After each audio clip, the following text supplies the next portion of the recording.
जरा आज से 20 साल पहले की देख लें हालात वहां पे। ना वहां पे पेप्सी थी, ना कोक थी, ना चॉकलेट था, ना कुछ था। जो चॉकलेट, बाहर के साबुन और शैम्पू भारत के अंदर स्मगल स्मगल शुदा लेते थे। कि खुदा हमें पाकिस्तान में मोदी साहब जैसा लीडर दे। और वो मेरे ख्याल में अब आपको 10 मई के बाद मिल चुका है, फील्ड मार्शल साहब की शक्ल में। क्योंकि मोदी साहब कहते हैं छाती 56 इंच की है, घर में घुस के मारेंगे।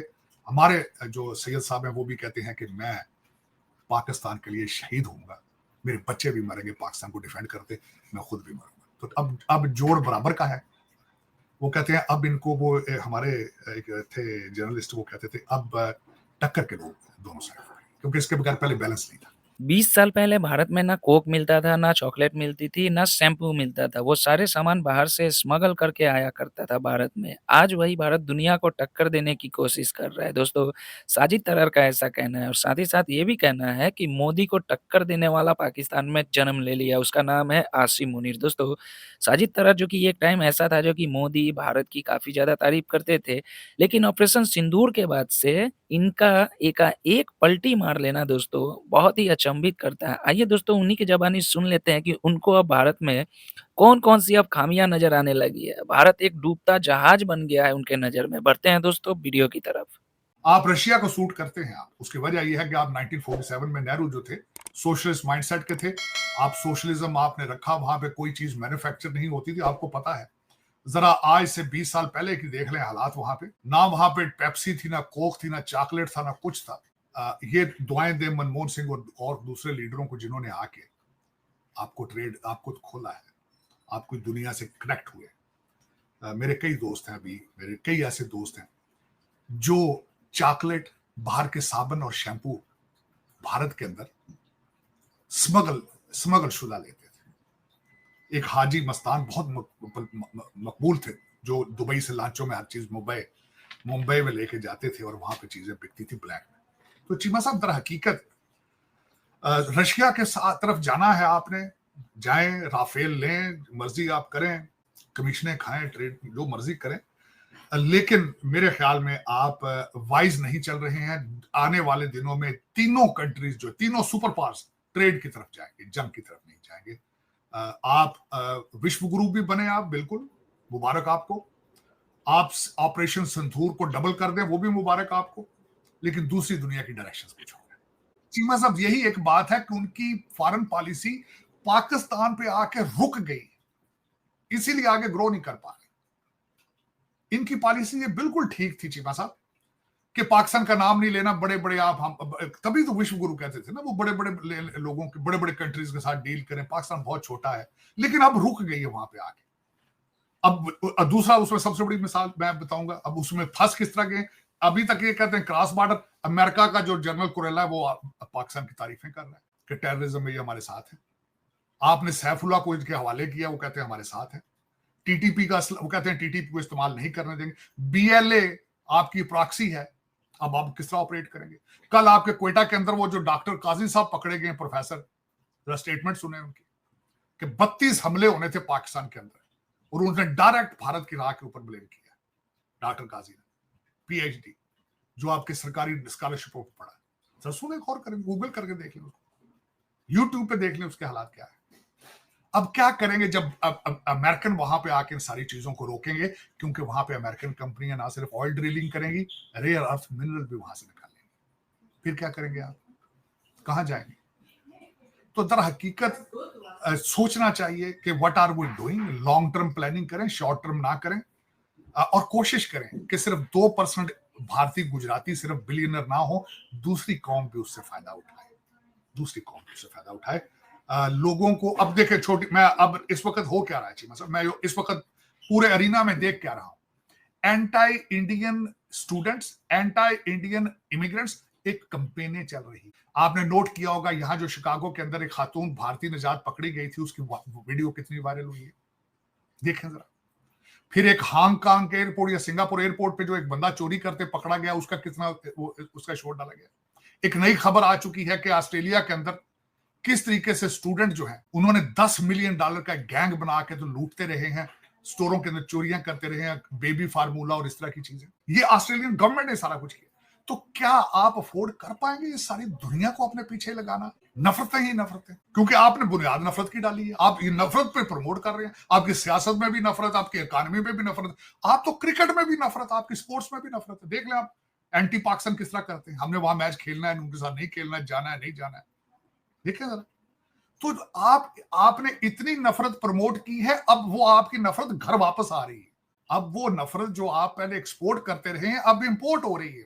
अब सारी दुनिया आपके खिलाफ जो है वो सारी वीडियो बना बना के एंजॉय कर रहे हैं, उनको वायरल कर रहे हैं। खुदारा इस तरह आप करें इस चीज से। मैं हमेशा ये कहता हूं, नफरतों में इतना आगे ना चले जाएं कि आपके दरवाजे, आपका दिमाग काम करना छोड़ दे। Please save yourself, save yourself.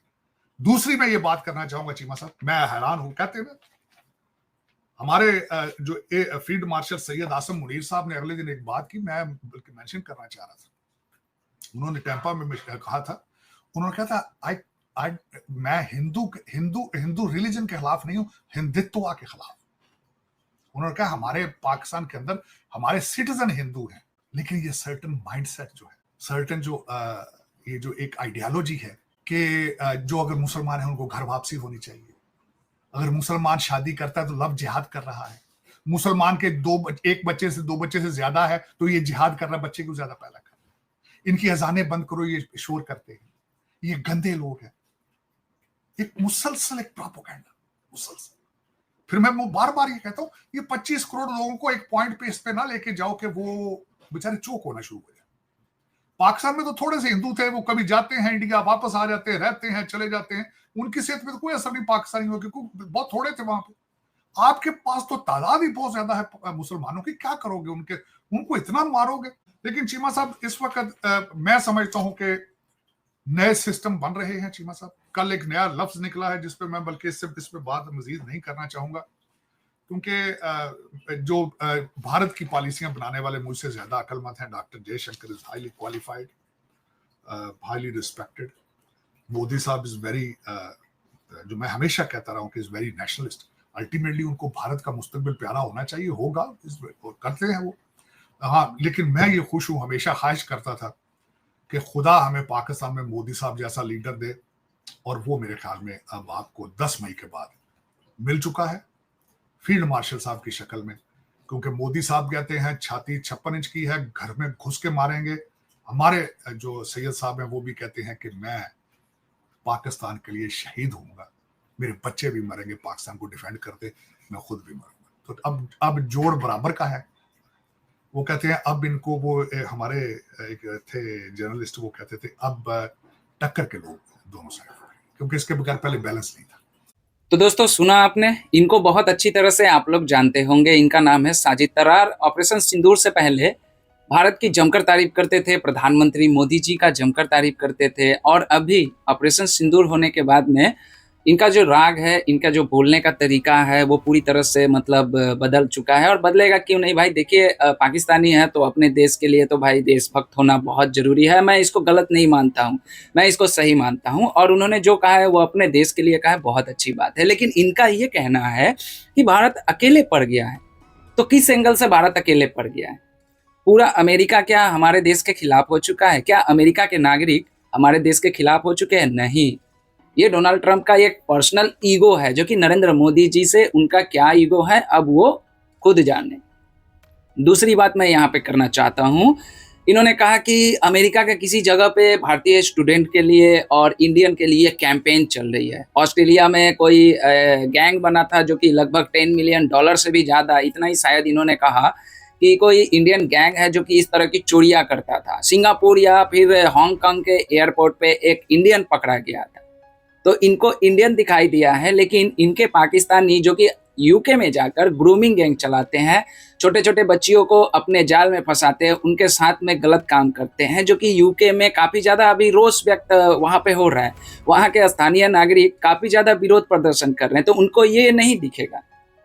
और एक बात देखिए, बहुत पढ़े लिखे आदमी है, मेरी औकात नहीं है करेंट अफेयर या फिर फॉरेन अफेयर पे, या फिर इंडिया की जो डिप्लोमेसी है, या फिर किसी भी देश की डिप्लोमेसी पे बात करने की मेरी औकात नहीं है। लेकिन एक बात मैं जानता हूँ कि इस दुनिया में ना कोई दोस्त होता है परमानेंट, और ना ही कोई दुश्मन होता है। आज से ठीक ऑपरेशन सिंदूर से पहले और डोनाल्ड ट्रंप के राष्ट्रपति बनने से पहले पाकिस्तान के हालात काफ़ी ज़्यादा ख़राब थे, बहुत ज़्यादा ख़राब थे। और जैसे ही डोनाल्ड ट्रंप राष्ट्रपति बनते हैं और ऑपरेशन सिंदूर होता है, उसके बाद में अमेरिका का हाथ पाकिस्तान के माथे के ऊपर, यानी कि अमेरिका के छत्र छाया में पाकिस्तान जाता है, तो पाकिस्तान के हालात काफ़ी ज़्यादा अच्छे हो जाते हैं और हिंदुस्तान एकदम से इग्नोर हो जाता है। तो ऐसा बिल्कुल नहीं है। हमें भी कुछ पता है, हमने भी कुछ पढ़ाइयाँ की है और हम लोग भी दुनिया भर के बहुत सारे ऐसे आर्टिकल हैं जो कि पढ़ते रहते हैं और विदेश नीति पे काफ़ी ज़्यादा मेरी नज़र रहती है। तो मैं साजिद तरार सर को बोलना चाहता हूँ, इन्होंने लास्ट में एक बात कही है, मोदी के 56 इंच का सीना, जो कि पहले पाकिस्तान में कोई नहीं था। ये चाहते थे कि पाकिस्तान में भी मोदी जैसा कोई आए और 10 ऑपरेशन सिंदूर के टाइम से इनको एक ऐसा इंसान मिल गया है जो मोदी को सीधा टक्कर दे सकता है। तो भाई 1947 से लेकर आज तक तो सीधा टक्कर आप लोग देते ही हो, बहुत सारे आए। अयूब खान आया, आपके जो जनरल का ही नाम लूँगा, जनरल परवेज़ मुशर्रफ आया, याहिया खान आया, टिक्का खान जैसे हमारे पड़ोसी देश बांग्लादेश में जो था, इन सारे के सारे जो लोग थे वो तो इंडिया को आँख ही दिखाते थे। इंडिया को तो आँख शुरू से आप लोग दिखा रहे हैं। और अमेरिका इंडिया का दोस्त कब हुआ करता था? आप ही लोग बताओ। मैं पाकिस्तान के लोगों से कहना चाहता हूँ कि 1971 में तो पाकिस्तान को खुलकर समर्थन दिया करता था अमेरिका। इंडिया का क्या बिगड़ गया?